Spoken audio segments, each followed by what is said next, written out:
phone. Hello, Chicagoans. How are you? Welcome to the Tycoon Show. Today we will be talking about the clemency release program. And this is a live call-in show, so you can call in. The number is at the bottom of the screen. That's 312-738-1060. And I want you all to call your friends and family and let them know that the show will be airing. We will be talking about clemency releasing programs, and we're going to talk about telling you the different steps that it takes into doing so. So if you have somebody, loved one, or anything of that nature that needs to be pardoned by the president, why don't you get on the phone and call them and tell them to watch this show right away. Call in with your questions, comments, and concern. We have Sir Sean here with us today. Want to say hello to the Chicago audience, Sir Sean? Yes, how you all doing today? All right. So you are the nephew of someone that Bernard Briscoe. We'll be talking about him today. We're bringing in different families to talk about the clemency release program and how it goes, and try to help the families that reach out to us on trying to help them get their families released when they are in prison for a long time and the crimes are not equal to what the time they receive, So in that, I want you all to know that Bernard Briscoe is one of the young men that we would like to have pardoned by the president.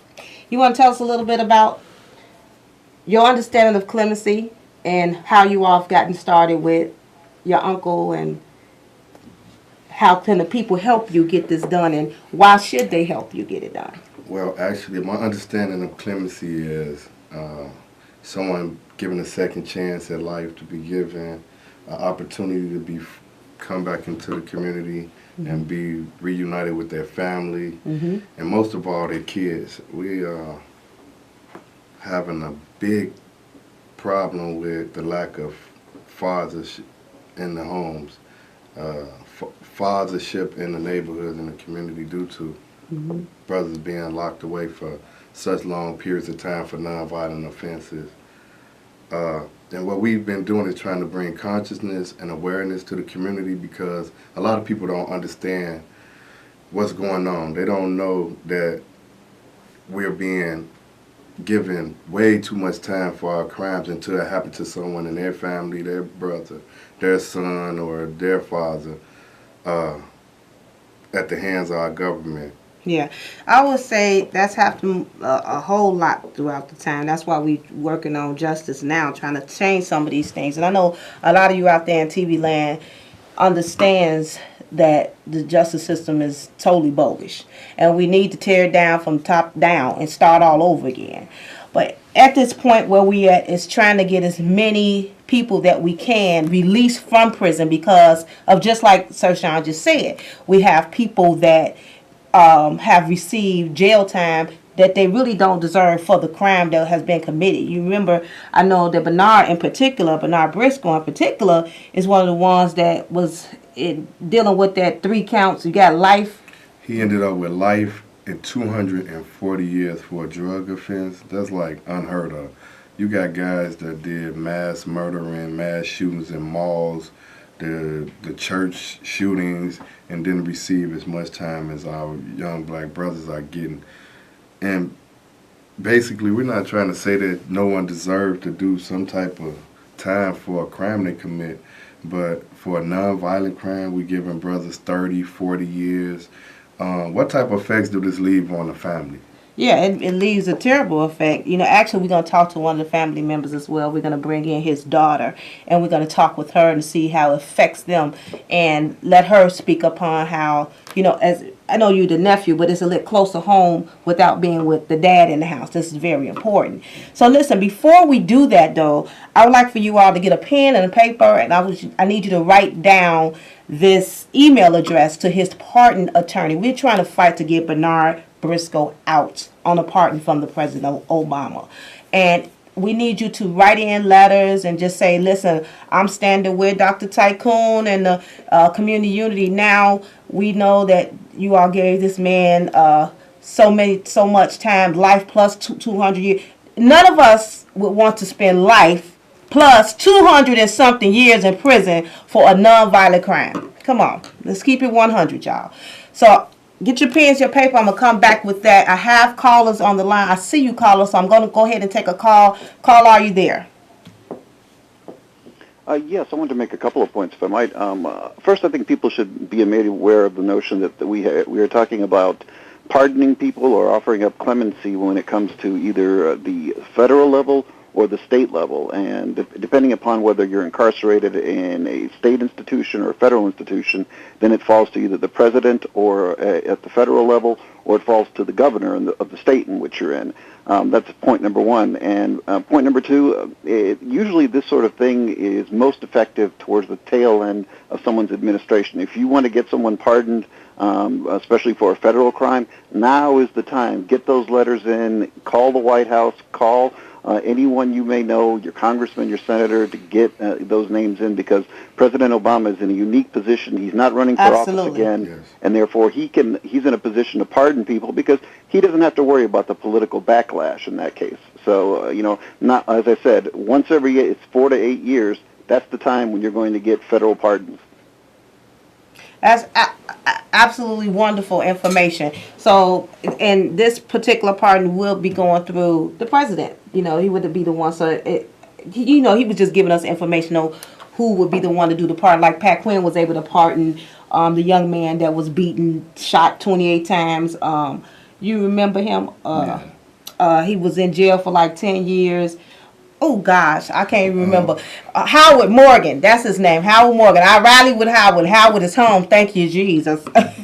But you all, did you get your pens and paper? Because I need to give you, like the man just said, now is the time. We need you to support Bernard Briscoe and coming out of there and having President Obama. As many people we can get to call and release these letters and support to let him know, hey, we're going to be there for him to reconnect with his family, reconnect to the community, and get his life back on track. All right, that's U.S. Pardon, USPARDON ATTORNEY at USDOJ.gov.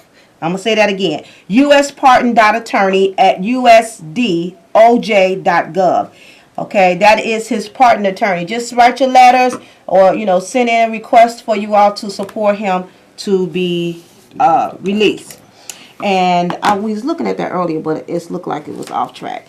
Okay, here is the better address. Is that it? 5E? Okay, we're going to get this information again on next week. The address for that is 5E. 508 Washington, D.C. 20530. If you did not get this information now, I will give it to you again a little bit before we get off of the air, okay? Here you go, Brother Sean.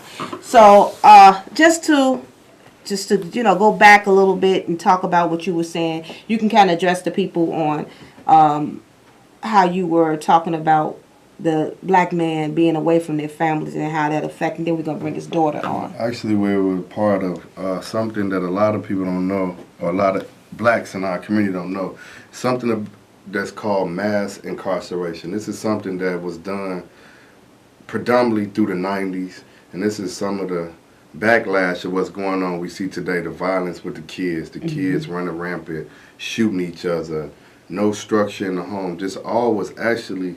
This is the backlash of it. This started in the 90s. We talking 20 plus years of young black guys being targeted by false arrests, being pulled over falsely, getting drugs put on them, not including the ones that were involved in dealing drugs. We talking crooked police, several different things in our community that only we can address. We're looking for everybody else to solve our problems when I simply think we can look to each other and help one another out. I'm pretty sure it's not one person don't know somebody, or if not in a family, that's dealing with someone that has been locked away 20, 30 plus years for a drug offense. And that's totally unacceptable. And I think it's definitely time that we give our voice in our communities. Well, just to kind of talk about something that I read for myself and heard Obama say that, of course, he think the people, when they do a crime, of course, they're supposed to pay for that crime, but not their whole life. That's just not how that goes. It's ludicrous for you to have to do something like that. Like you said, you got people that go and shoot up churches and don't even get, or do some crazy stuff and they don't get the time in which African American men receive, and it needs to change. And well, let's just go back and I want to say Bernard Briscoe again. I want you all to reach out to his attorney at uspardon.attorney@usdoj.gov. Okay, that's uspardon.attorney@usdoj.gov, and just send in letters and say we support. Releasing Bernard Briscoe. Let's bring in his daughter. Come on. Thank you. All righty. All right. So, hello, sweetheart. Hi. Okay, so this is Brittany Briscoe. You are Bernard Briscoe's daughter, right? Yes, the oldest. Okay, so the oldest daughter. How has it been for you not having your dad around?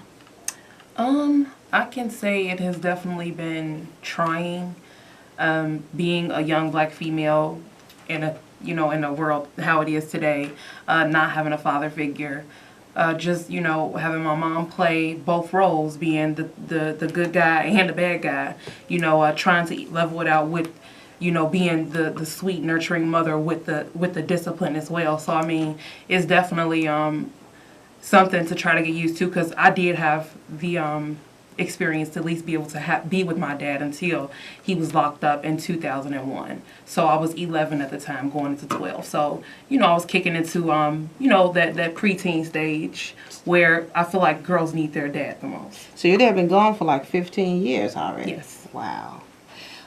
So I just want to say Bernard Briscoe again. We need you all to call. How many brothers and sisters do you have?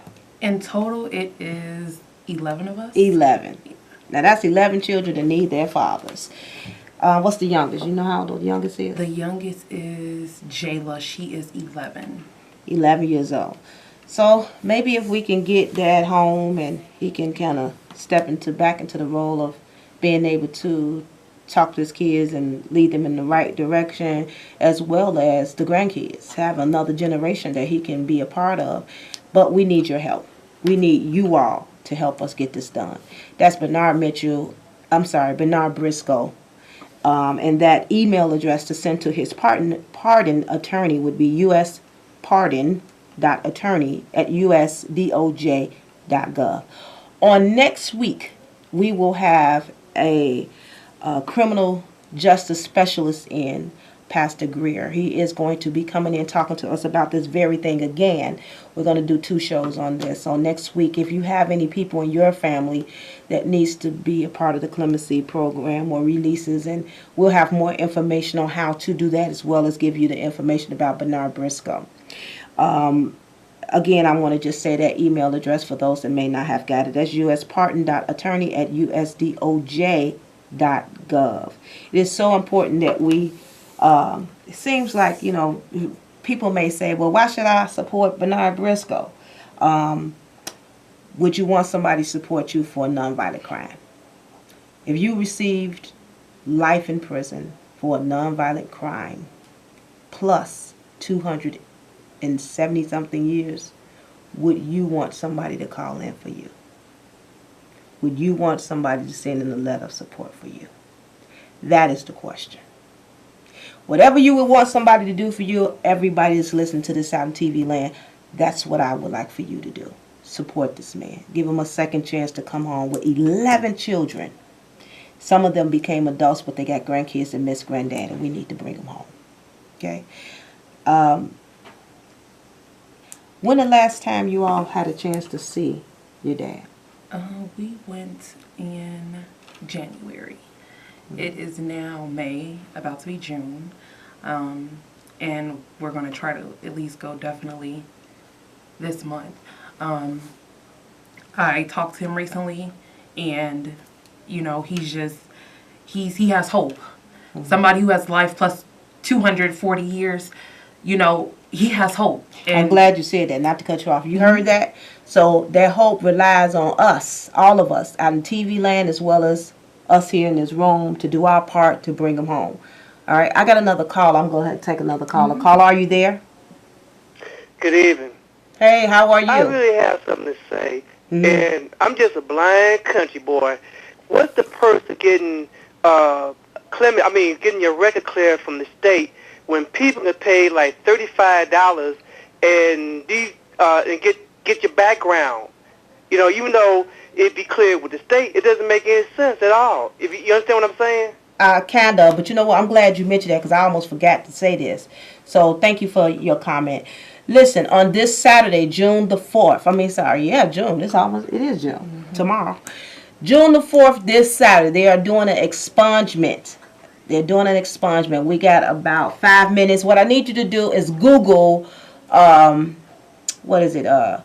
Brown Expungement Summit 2016. Make sure you look at it and say it's 2016. But it's June the 4th, this Saturday. I want you to do that. I'm glad he mentioned that. And let me say this as well, because this is what this show is about, the clemency releases. Bernard Briscoe. Make sure you all send letters. Make sure you all just talk about how we need our brothers to be released and, to come back to their home, to their family. It don't have to be nothing long, short, to the point, and email it. Technology is the bomb these days, y'all. Don't take even 5 minutes out your time.